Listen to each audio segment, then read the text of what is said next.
Okay, perfect.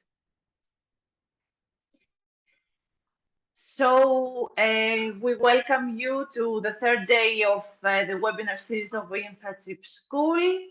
Today's session will start with Dr. João Coelho presentation.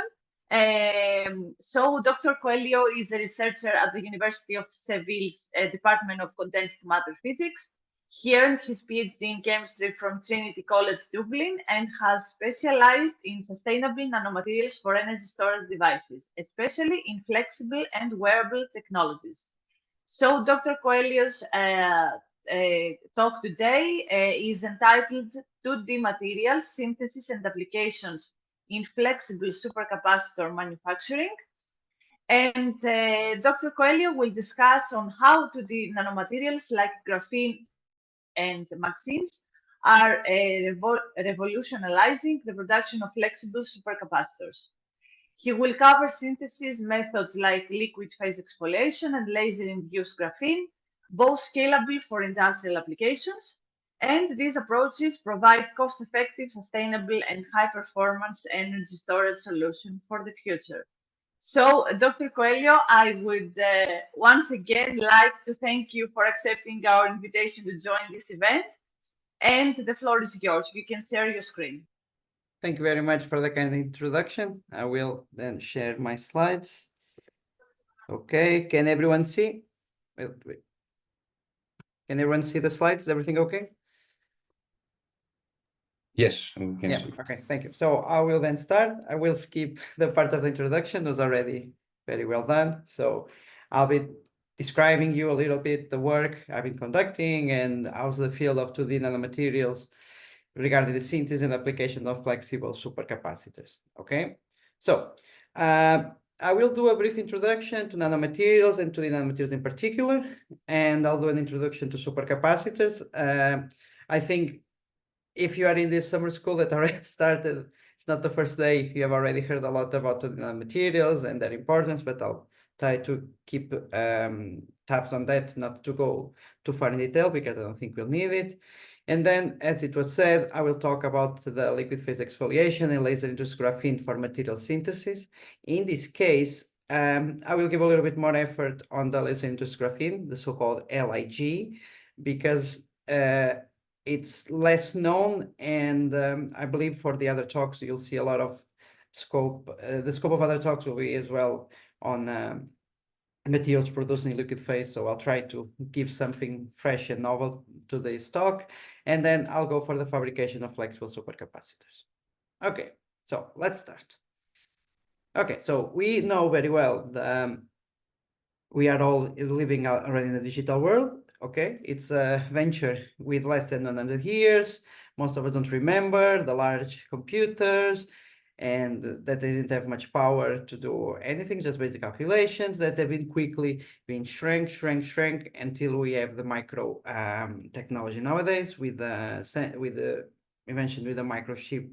We can have the smartphones and then other devices, but this trend of going lower and lower and lower in the device size and increasing of device power is keeping on. We'll see more efficient devices in the future, but there's another revolution going on the way that is mostly pushed by the so-called Internet of Things, where we'll be in contact and connected to our surroundings by a set of sensors, antennas, etc. Basically, as we've seen already, are seeing in smart houses, but we can also think about wearables and other type of technologies. And these technologies have a specific trend, or at least have been pointed as a different type of technology where we can wear or use this technology on our skin.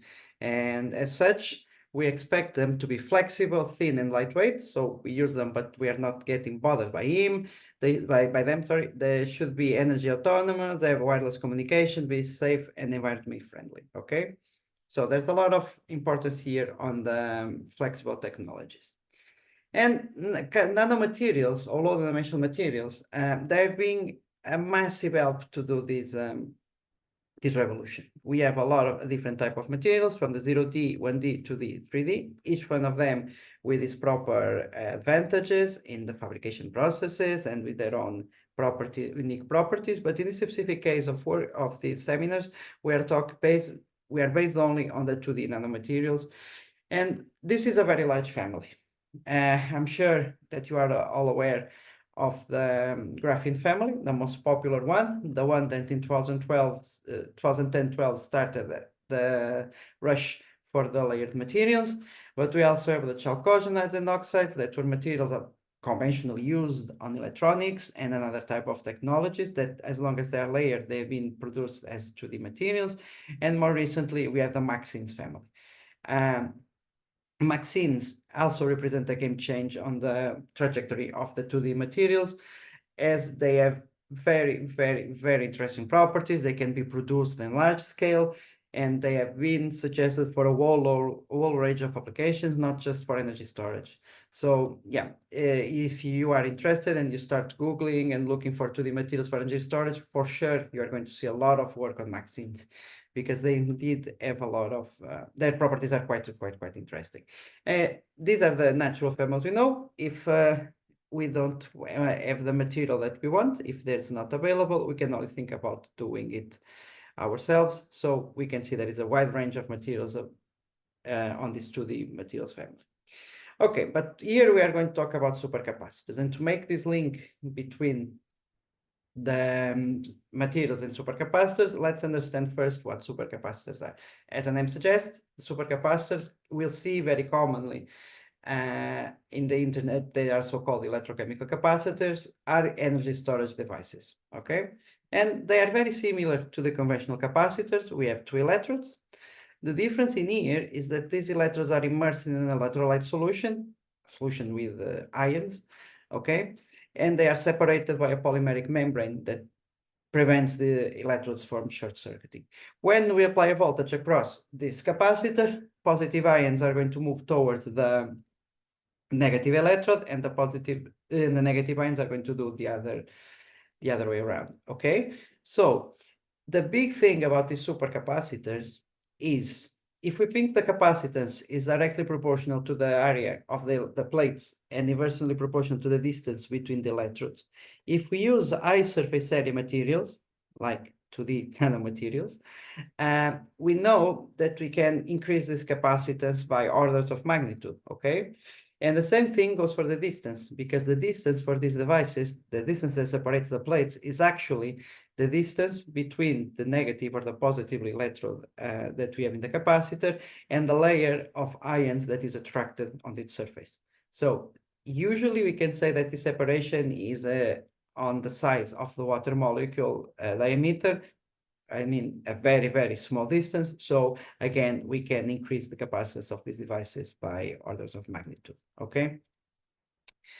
There are different types of supercapacitors. There are the so-called EDLC that are the most commonly used capacitors that are based on carbon or other carbon-based materials, that they store energy purely by this process that I was mentioned, that is this formation of this electrical double layer on the surface of the electrodes. And it's a pure electrostatic effect, as we see in conventional capacitors. There are other devices that use materials that can undergo through redox reactions, and these redox reactions generate a current. There's a generation and absorption of electrons, so exchange of electrons, and this is counted as a capacitance, though it's not really. So this kind of devices is called pseudocapacitors. They are very, very interesting as well, because their capacitance can go above the normal ADLC capacitance by orders of magnitude again, but it's not a real electrostatic effect, so we call it pseudo-capacitance. And as I said before, these pseudo-capacitors, these ADLC capacitors, are important. Why? Because they can be the energy provider for these flexible electronics, and of course, they need to be charged, usually by OPV or a solar cell, whatever, but they are the ones that are going to keep the autonomy of our devices, okay? Yeah, as I was saying, these devices depend on high surface area materials like nanomaterials. Okay, so if we have like graphene, as we'll see later, They have a huge surface area, so they can provide increase the capacitance quite drastically. And same thing go for the redox reaction. If we are expecting them to happen, if you have a more available surface area, we have more sites for this reaction to happen. And there's a specific case of storage that is called intercalation, that's a little bit more frequent on batteries, but can be also used in some cases on capacitors. That if we use nanomaterials, we have shorter particles, so the ions that have to go in and out of these particles have shorter paths to travel, and therefore the rate of these devices is massively increased. So as we can see here, nanomaterials can improve massively the energy storage properties of these capacitors. Okay, so let's go nano. And just as we will have the presentation, I always like to show this slide, because if in here you can have access to a very interesting talk by Richard Feynman, and on the very first days of the nanotechnology, we talk a lot about nanomaterials today, but this concept is older than that. Nowadays, it's a thing, it's happening, it's worth millions, but the first idea of nanotechnology comes from late on the 50s, and it's quite interesting to hear what people thought that nanotechnology would be, what came to fruition, what didn't, what were the crazy ideas, and what were the unexpected ideas. So that later on you can have a look at this video. Okay, so coming back to the materials, the most famous one is graphene. I'm sure everyone knows it gave the Nobel Prize to Novoselov and Gein. We have been doing graphene since ever with a pencil. We didn't know what we're doing, but in fact, we are just preparing graphene for centuries. But the beauty of this material is that, as we all know, if we prepare pure graphene, monolayer graphene, it's 1 atom thick, but still transparent and highly conductive, and it's very resistant, in some cases reporting that it's 300 stronger than steel. But how was this graphene produced? Okay, the first time this graphene was produced was by the so-called micromechanical exfoliation. We have a very ordered block of graphite with a tape. We put it on top, we take it, we peel off some layers of this graphite with another tape on the previous tape, do the same procedure again, take a few layers of this one, and go do this subsequently until you have only one monolayer. Okay, in fact, it worked quite well. It gave someone a Nobel Prize.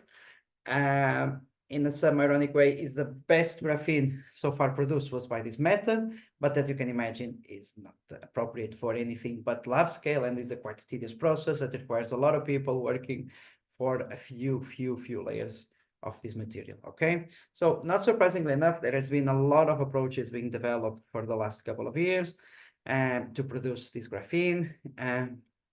Some of them are top-down, like the one I just told you. We start by a block of a layered crystal, and we separate the layers one by one until we have a monolayer. Or we can have a bottom-up approach, where we start by playing with molecules and atoms, and we prepare the layer of graphene, being CVD the most famous one. Okay, but what I'm going to describe today is one method that's called liquid phase exfoliation. That was one of the first approaches to produce 2D materials, not just graphene, in a larger scale and in a more efficient way. So when we talk about liquid phase exfoliation, there are 3 types of liquid phase exfoliation we can describe. If you look at the part A of this figure, we see we have a layered crystal. We always start with a layered crystal like graphite, molybdenum disulfide, boron nitride, any layered crystal you can imagine. And we can apply ultrasounds, and we disperse these powders on a liquid, and we apply ultrasounds. These ultrasounds are going to generate cavitation effects. So basically, we are going to have bubbles growing inside the solvent, and when they collapse, they release a high amount of energy. And this energy, that if these events take place close to the surface of the layered crystal, the released energy is enough to overcome the van der Waals forces that keep the layered crystals together, and we separate the layers of the crystal, for instance, graphene from graphite. There's another process called shear exfoliation. In this case, what we do is to apply a turbulence on the liquid. Basically, we steer this these layered crystals in a solvent very quickly. And what happens is that due to centrifugal force, some of the layers of the crystal are going to experience different forces, and they start slipping in relation to the other ones, and they delaminate the crystal. Finally, we have electrochemical exfoliation. And in this case, we force foreign species in between the layers of the crystals. What happens? They are going to swell, and when they swell, the van der Waals forces become weaker and weaker, and we can break, or at least we can separate these layers from the crystal. Okay, 3 of them have their own advantages and merits. So I'm I'm more experienced with one, but all of them have these advantages and methods. Of course, they can also have particle collisions during these events. That's going to fragment the crystals into small particles. So in the end, what we always end up getting in this kind of approach is a mixture of 2D layers, some monolayers, some multi-layers, different sizes, etc., that we need to separate. And what we do in the end is to allow, after the process is done, allow for the sedimentation to occur, like particles that were not exfoliated at all, or that are too big for being considered to the materials. We let them sediment either by gravity or by centrifugation, and then we take the supernatant that has the material that we want, and we keep it as an ink, as we can see here, the examples for WS2, MOTO2, among other inks that we can prepare. I mean, it basically, we just need the layered crystal to do whatever we want, okay?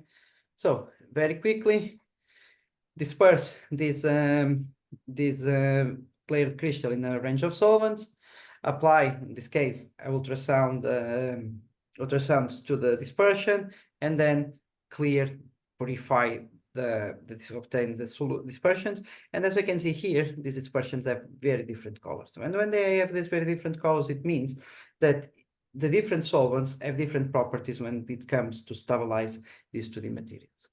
And this happens, this happens for a very simple reason. We have the concept of good and bad solvent. The so-called good solvent for a certain crystal, for a certain material, is the one that has similar solubility properties. If that's the case, there's a range of parameters. I'm not going to explore that here in detail. If you want, just drop me a line and I can guide you through that in a more detailed way. But there's this called solubility parameters of solvent and the flake. And if they are very similar, the dispersion is thermodynamically stable. And we can prepare these to the inks, these to the dispersions, and they will be stable for days, months, or even more, according to this principle. When they are not very, very similar, what happens is that slowly the van der Waals forces prevail, and these flakes are going to aggregate and precipitate. Okay, so that is considered a bad solvent. The more different these parameters are, the quicker the dispersion is going to collapse. Basically, what we want to do is, when we have this equation in here, is that the UE, that is the enthalpy of mixing, the energy of mixing, we want to minimize it to be 0. So the solution, the dispersion is stable. So in here, if we look at the concentration measured in terms of absorption against this parameter of solubility, we can see that there are a bunch of solvents around 25 megapascal squared, okay, that are more efficient. And then we see, as we start moving away from that value, the concentration is lower and lower. When we see the value at 47 for something, for instance, is water, that is one of the worst solvents for dispersing these materials. But I mean, it would be sustainable, but it's one of the worst solvents we have to disperse these materials, unfortunately. So here, just to give an example of the solvents that fall in this range, we have NMP and DMF that are the most commonly used. They are very, very good for preparing these materials and to stabilize them. They've been used since ever as the go-to if we want to prepare these dispersions. They have a very big problem, is that they are toxic. Especially NMP is quite toxic. And if I'm not mistaken, the European Union is putting some restrictions on its utilization. It will still be used at industrial level because at the moment it's not replaceable and it's required, but at least there will be some restrictions on this production utilization. Regarding the DMF, I don't know, but more recently there's a newcomer in this context that is called Cyrene, that if we can see, the three solubility parameters that we see in here are very similar to the ones of an MP and DMF. So in principle, it's a good solvent for preparing these dispersions as well. And the good thing of this Cyrene is that it's a byproduct of biomass processing.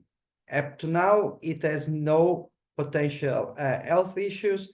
It has no potential environmental issues, and it's biodegradable. So far, it seems to be the gold, the gold standard for a material to be used. I mean, it has its own issues like viscosity and high boiling point, but still regarding sustainability, it's a fantastic solvent. Okay, so what we have done is to prepare then these dispersions. And what I'm showing in here is a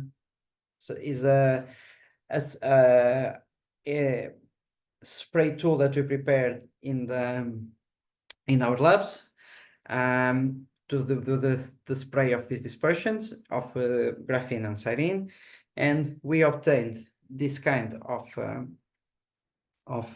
devices. This is an in-plane supercapacitor.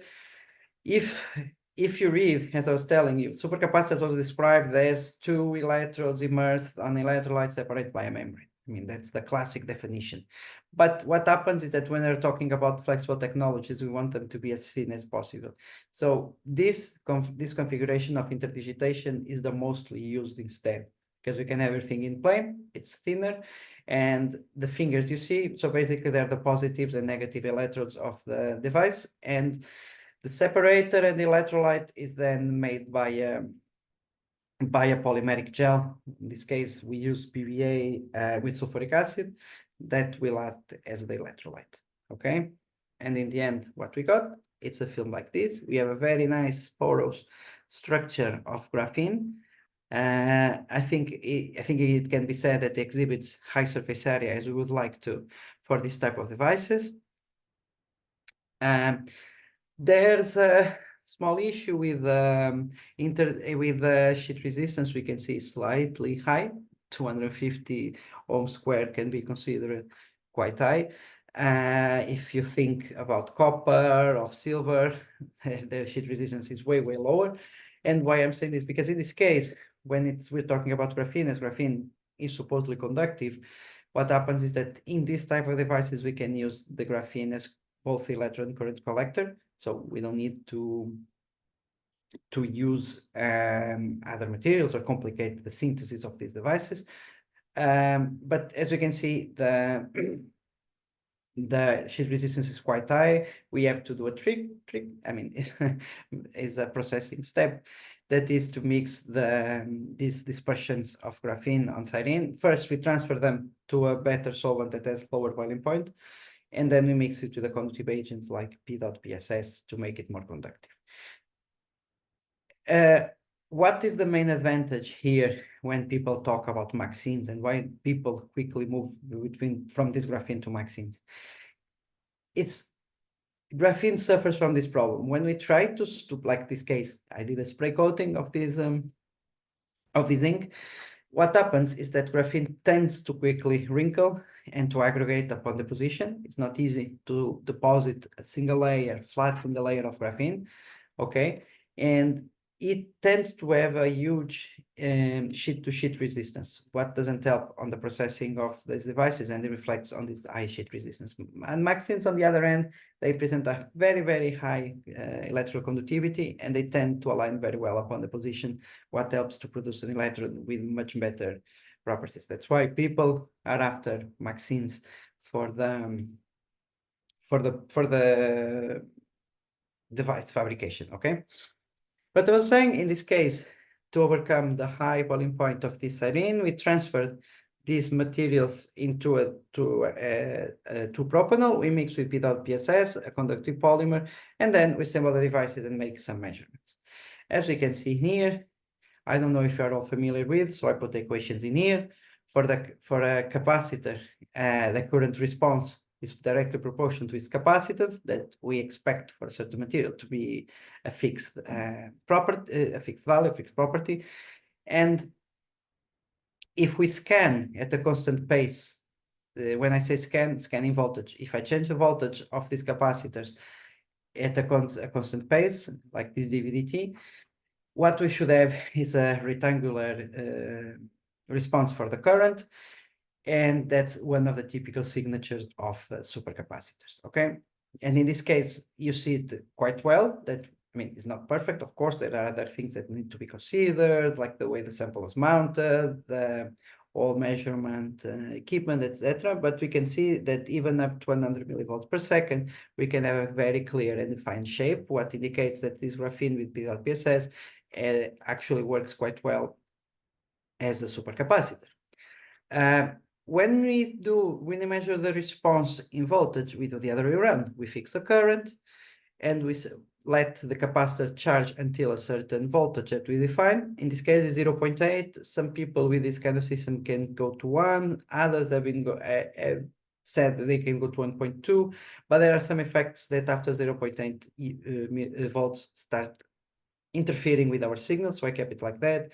One of them is that if we have water in our systems, if we go to 1 volt or above that, we start seeing the water decomposition that in principle gives you a signal that can be misunderstood as capacitance, but it's not. So usually we cut it low by 0.8, okay?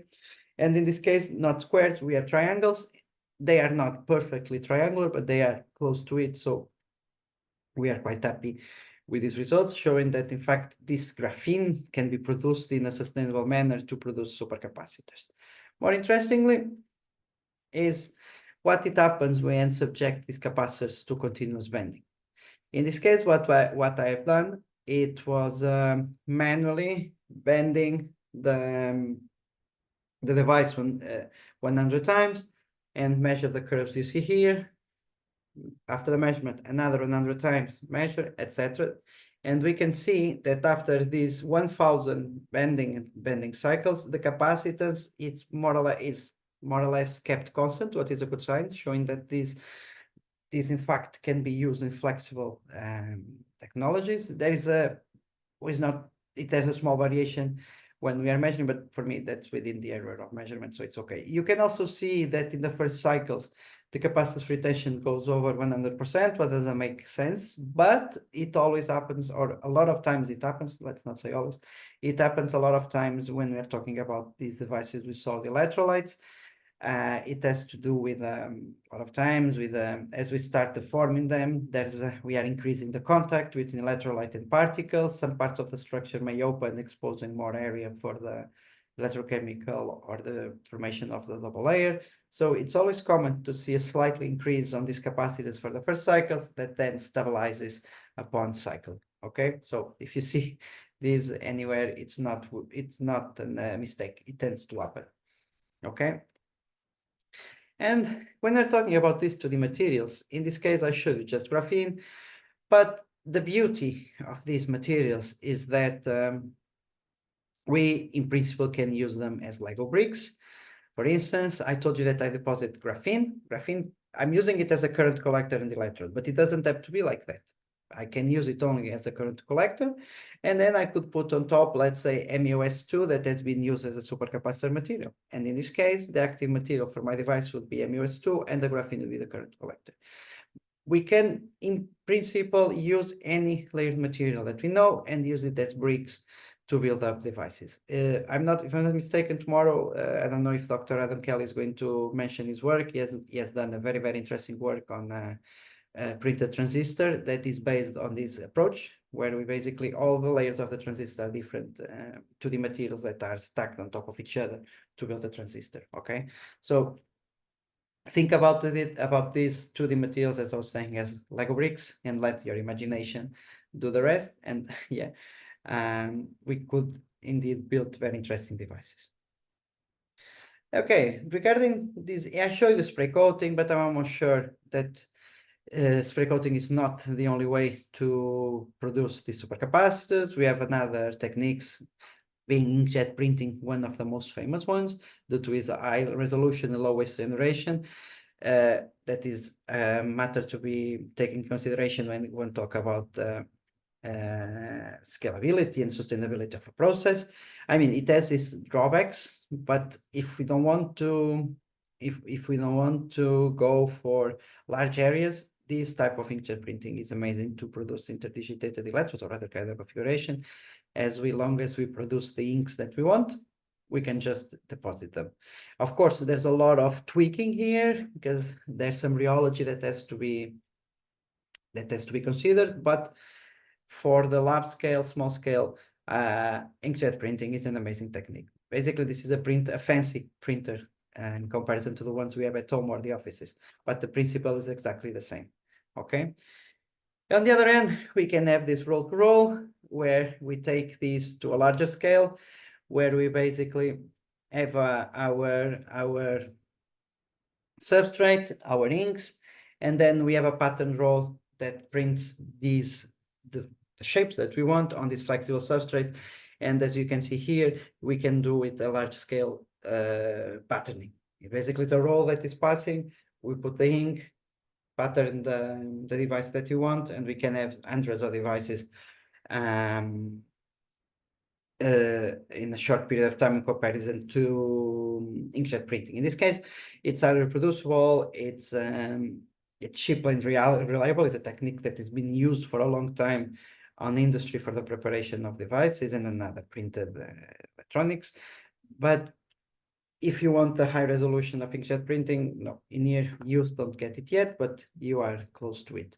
Okay, as for inkjet printing, these are all very interesting techniques, but sometimes from some substrates, they're not the best. They realize some temperature, or in this case, imagine you want to do it in paper, this might not be the best approach as it can tear the paper very quickly, but still it has a lot of advantages, and it has been considered the go-to when you have to prove that your methods or your inks or whatever you're trying, it can be scaled to industrial level. Okay, so as I was saying, these are the most common processes, and I think throughout this series of webinars, we're going to come back to them, to the processing of these materials. So to make slightly different approach, I decided to talk as well about different approach that's called the laser-induced graphene. And what is this laser-induced graphene? Laser-induced graphene has a lot of applications, okay? The only thing you need is to have a substrate that contains carbon, for instance, a plastic like polyamide or Captan is the mostly used substrate for this approach, because how was this graphene discovered, or this laser-induced graphene discovered? Someone had a film of graphene oxide on top of a Captan substrate. They were passing a laser to reduce it to graphene, and by mistake they missed the target, and they realized that when the laser passed on top of the Captan, a dark substance was being formed, and they didn't know what it was. When they went to test it, they realized there was a graphene-like material being formed with high conductivity, porosity, etc. that are properties that we are interested in when you talk about supercapacitors. And to prove that it works everywhere, like everything that has carbon, for instance, the researchers in here, they did the same, they engraved their logo on toast. So this is graphene on the toast.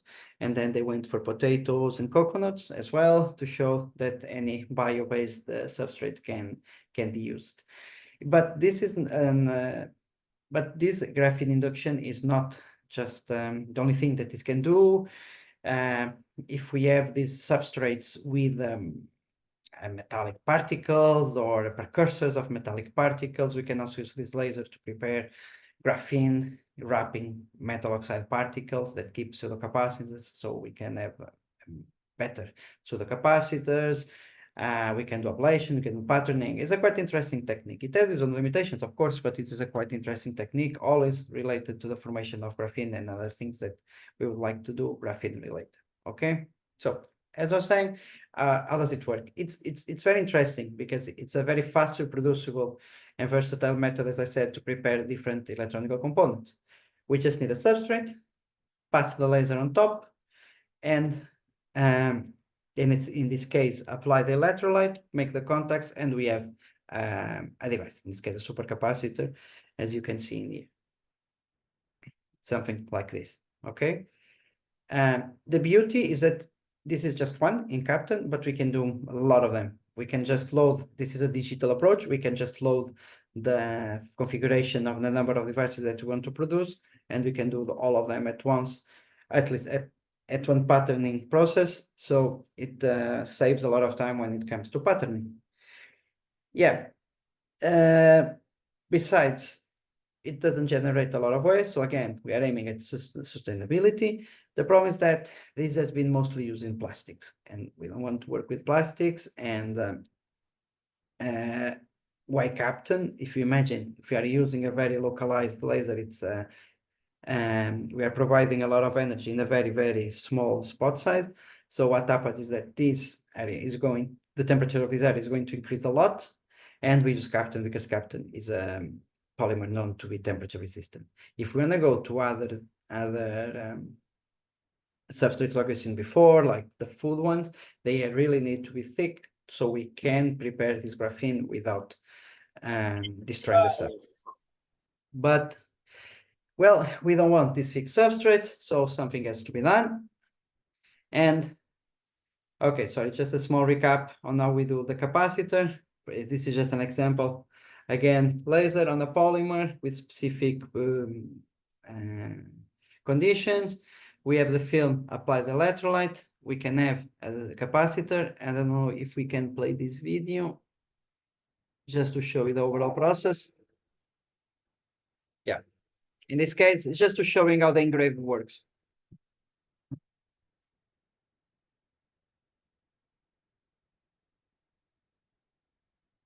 Okay. Okay.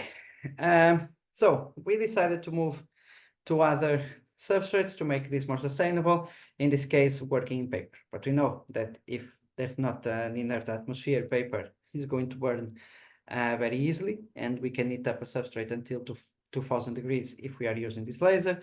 So what do we do to make it better? Okay, so as I was saying, this is a pristine paper over glass, and the squares you see were a rastering of this laser on the paper. The only thing we see is the substrate, the glass base where the paper was holding on to. But if we treat this paper with a fire retardant like borax, we can see that it's possible to prepare this laser-induced graphene. This is a major breakthrough that was developed at Nova University, and they realized that this treatment effect with with the sodium tetraborate could open the door for paper to be used as a substrate for laser-induced graphene. Okay, so if you see here, if we are using these lasers at relatively low power and speed on the left side of this graphic and then increase the power and speed and go to the other side, we can see that at very low power and speed, there's a scratch, there's barely graphene being produced. And then we see that the samples are getting darker and darker, indicating that something is going on until the power is too high for the substrate the substrate doesn't withstand this quantity of energy being released and starts being destroyed by the laser. Okay, so yeah, if we look at the structure, of the normal paper, it's like this. It's cellulose fibers, very compact cellulose fibers, very close structure.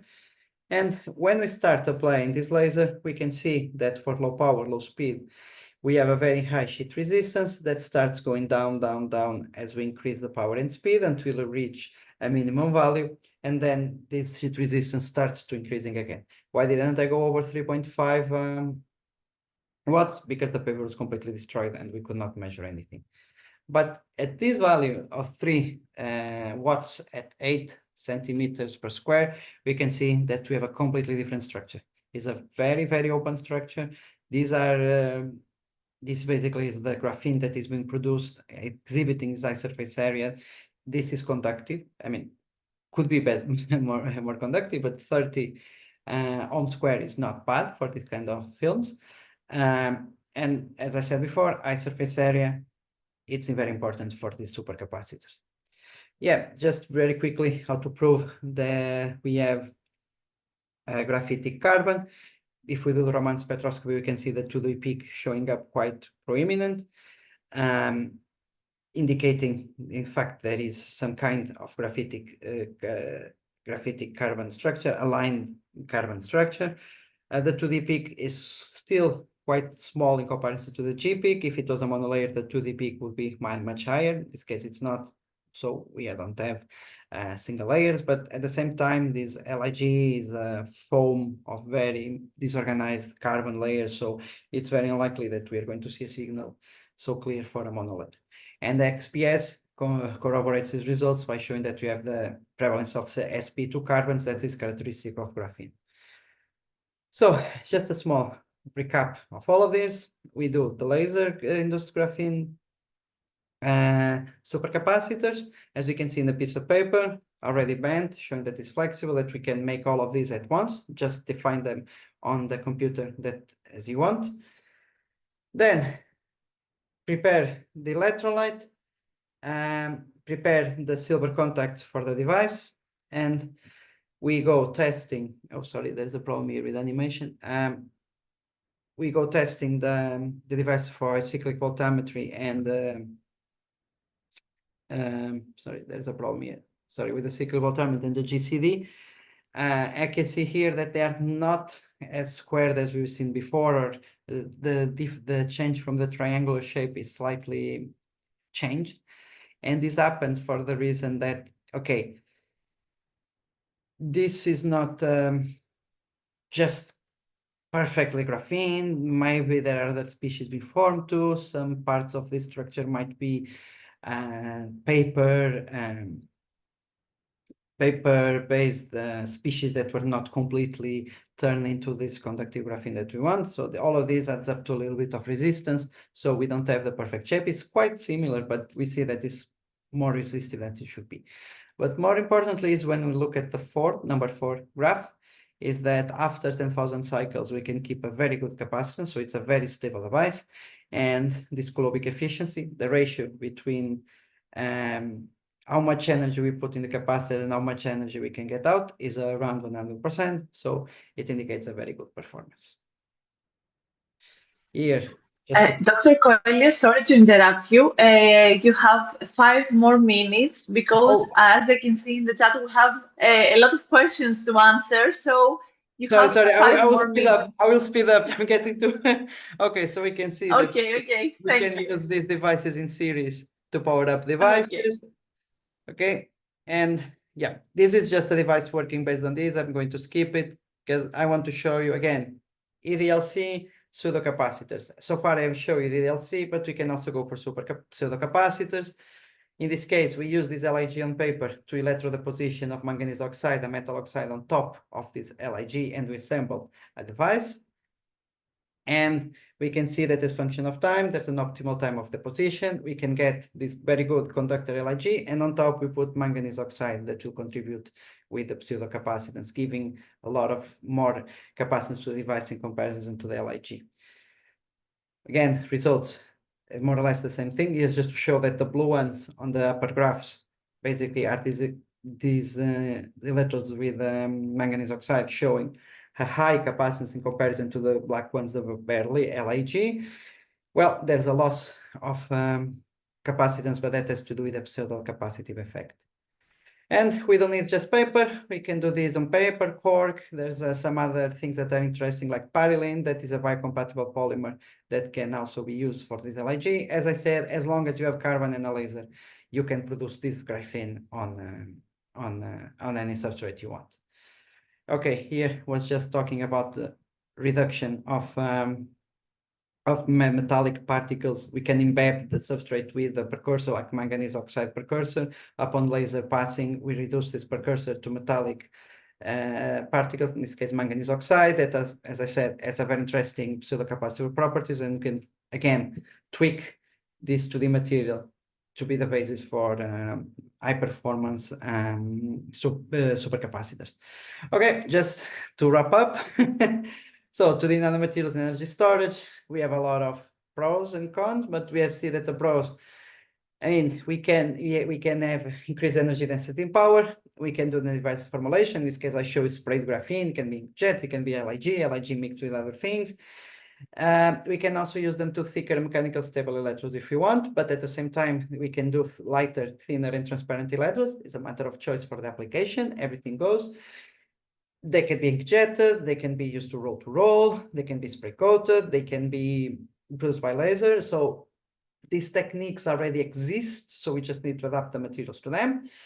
And as we would like to, these electrodes are adaptable and conformal to most surfaces, even clothing or skin. The problem is that these materials are not still cheap to produce. They can be produced in sustainable ways, but are expensive, lacking of standards, and it's difficult to produce them at scale, so it drives the cost much higher. There are still some parasitic side reactions. They're very easy to find parasitic side reactions in nanomaterials that prevent the optimal, sometimes the optimal performance that we like to. We don't know, and we don't know yet what's the real environmental and health cost of nanomaterials. I mean, this is a little bit is an ugly situation, I would say, because you find a lot of studies saying, okay, they are perfectly harmless, and at the same time you find another study saying they are hazardous, or at least we are not sure 100% of their safety. So yeah, there's a little bit of controversy going on in there. Okay.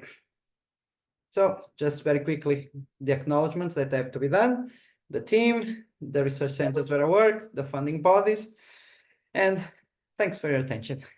And sorry to the coordinators that I was letting myself go. Thank you so much, Dr. Coelho, for this enlightening presentation, I have to say. Actually, we have a lot of questions. I Oh, no. don't think we have the time to answer all of them. Oh, no. In case any of your questions isn't replied by our speaker, you can directly contact him to answer your questions. Yeah.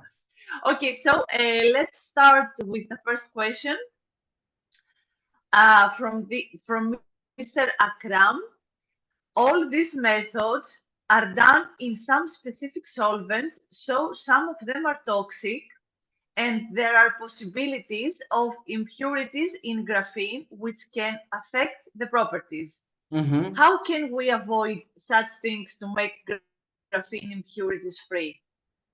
Okay. Okay, that's a very good point. I mean, regarding the solvents, if I didn't explain myself well in that part, we can do it in a lot of solvents, but we are trying to overcome the toxic ones. So this serine, I mean, it's still under study, it's still giving me some headaches on the processing, but that one has no problems regarding toxicity and safety. So we can, if we want, to pass the hazardous part of the process in terms of the solvent. Usually, I mean, it's not 100% safe because, as I said, problems of viscosity, temperature, we might need to do a solvent replacement, as I'm doing with propanol, and it's not 100% safe, but 2-propanol or even ethanol are not as toxic or dangerous like NMP or DMF. So in that sense, we can massively increase the sustainability of the process. Okay. Regarding the impurities of graphene, that is a quite tricky situation. I haven't found many problems with the impurities, but it's a matter of of course, first, where you get the graphite from and aiming to go for the graphite for the highest purity as possible. Okay. But it's a thing that can be done to remove these impurities. If you are talking about processing in liquid, is, for instance, start your processing normally, like you would do, and do like a first initial step of 30 minutes to an hour of exfoliation in a solvent, stop it, centrifuge, and remove the supernatant that you have and replace with fresh solvent. In principle, a lot of these impurities will go away on this first step.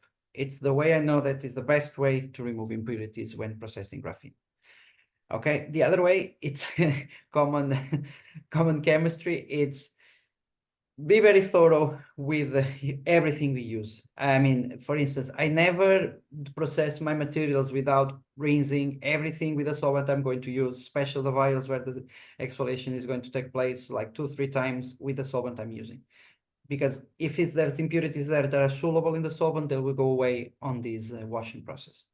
Okay, but if you're really worried about these impurities, do that first step, 30 minutes to an hour, centrifuge at high speed, remove the supernatant, replenish with fresh solvent, and carry on the process. Okay? Thank you. Another question is, how 2D material-based capacitors can be recycled and increase their life cycle? Whoa. Well, That's a tricky question. well, that's not tricky. That is a question that it's very material dependent and everything dependent. I mean, when we're talking about carbon-based materials, I mean, that question, it's almost, I mean, you don't put that question, it's not a problem, I would say, because graphene, carbon nanotubes, I mean, they can be cycled by 10,000 a cycle or more. You're going to lose a small fade on the capacitance. It's always normal because the material degrades with time. But if you're talking about 10,000 cycles or more, I can consider they're very stable. Okay. In this case, what matters the most is how you adhere the film or the electrode to the substrate. Okay. That's the most important thing.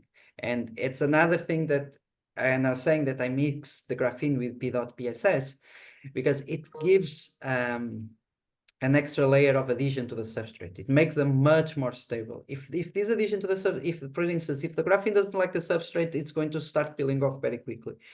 One thing that it should be done all the time, especially when we are using water-based solvents, yeah, in Captain, polyamide Captain, for instance, the first that's coming to my mind, but I think glass the same thing.